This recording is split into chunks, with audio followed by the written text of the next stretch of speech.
I love anime. I love the idea of anime. I love animation of all kinds. I love cartoons. I love movies. I love TV shows. I like Western animation. I like Japanese animation. I just love animation. So it was just strange when I discovered anime. Because originally I had the preconception that was lame. Anime. Lame. Who wants to watch that stuff? That's so dumb. But then I watched it. And I'm pretty sure one of the first anime I watched still rings in my mind right now. It was an experience, to say the least. The first anime I watched was Suka Suka. And obviously, as most people do, I start off with dubs. And the dub to this show was lackluster. It wasn't anything special. It wasn't anything bad. But the impact the show had on me was tremendous. Whenever I hear that song, whenever I hear Scarborough Fair, or I'm Always in Your Heart, I can't help but feel my chest tighten. The emotions coming back to me of the first watching that movie was so heart-wrenching. The pain, I didn't exactly cry, but I was close. I was watery-eyed. Tears were sitting right there, waiting to fall, and I didn't know how to feel.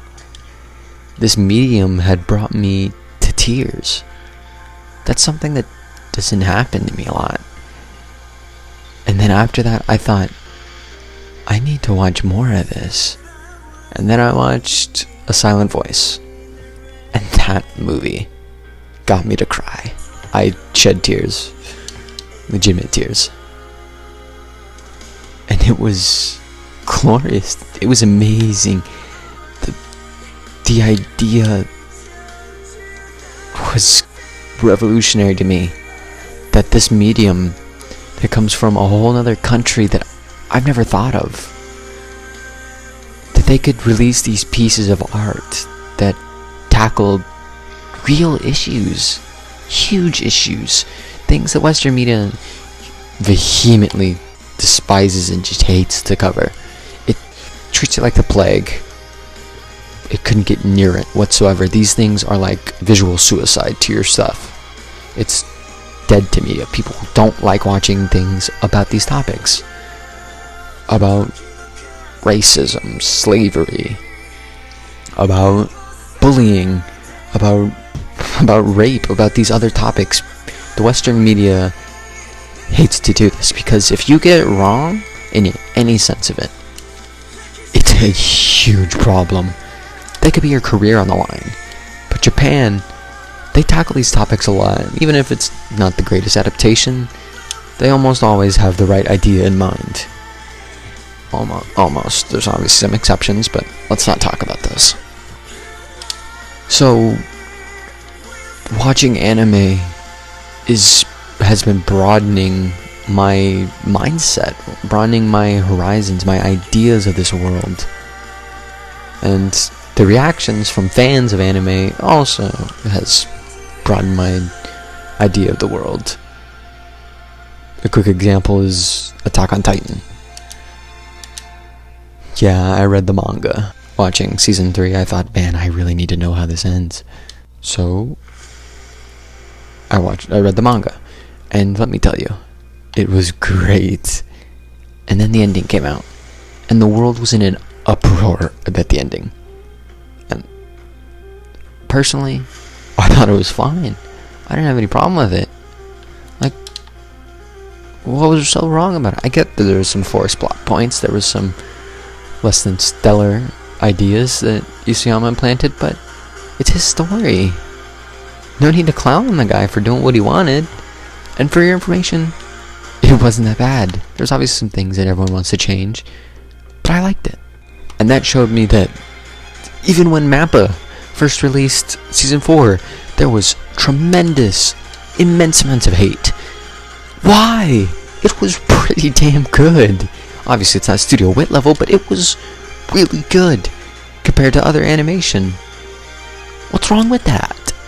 It was a tiny step down, which isn't much, because have you seen season 3? It was out of this world.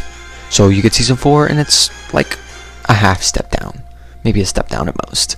It went from a 10 to a 9, maybe 8.7, and people are so upset. I get it. You lost some brownie points. It wasn't as good as season 3, but that happens. It's not like it could be perfect, especially an ending. The ending landed solidly. It wasn't a total fake plant. It didn't ruin the whole series.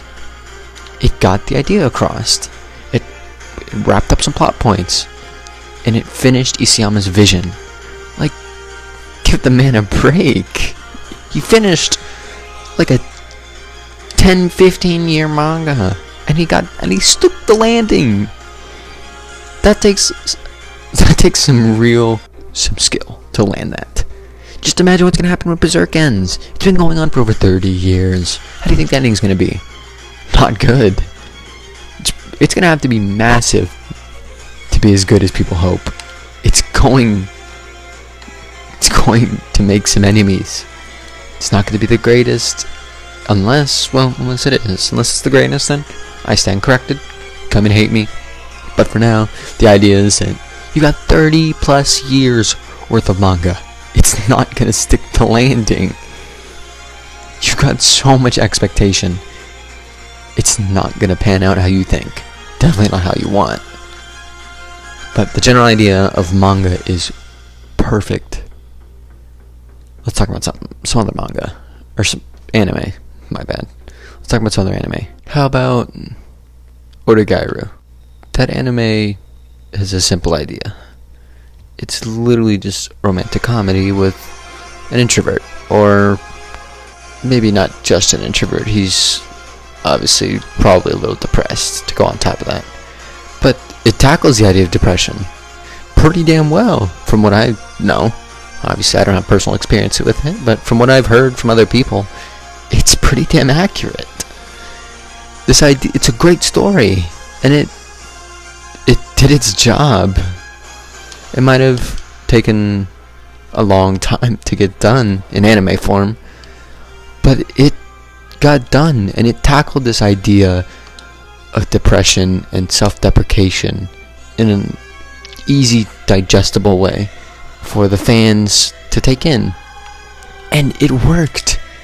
The fans watched this, and they responded. They made these videos, they made these reviews, they talked about it. They said this show is really good as a romantic comedy and as a call to a problem. And that's what anime is. It's a beacon for people to notice an issue. They use anime to teach a lesson, to bring attention to something, to deliver an impact, to teach us things. And that is mind-blowing to me. Western media obviously tries to do that, but a lot of the times I feel it fails supremely. Because even currently in society, it's all about pushing some idea, equality, or this or that. All these ideas, they're trying to push an idea onto you, and obviously people don't like when ideas are pushed onto them. They're going to fight back.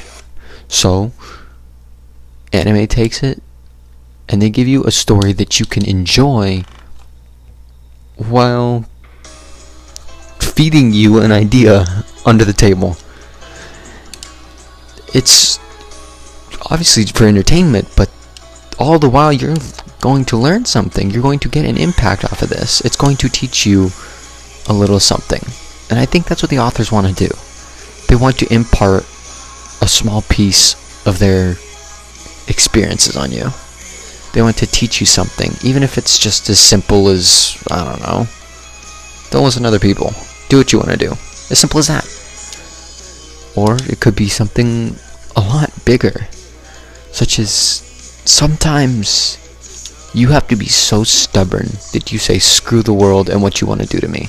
I'm going to keep fighting. Then there's the idea that these writers, these directors, these animators get death threats. They get hate. So much hate for not living up to expectations. That's imbecilic. No one can live up to expectations. So what, they couldn't reach your expectations? That's no reason to hate them. They're doing what they want to do because they want to do it.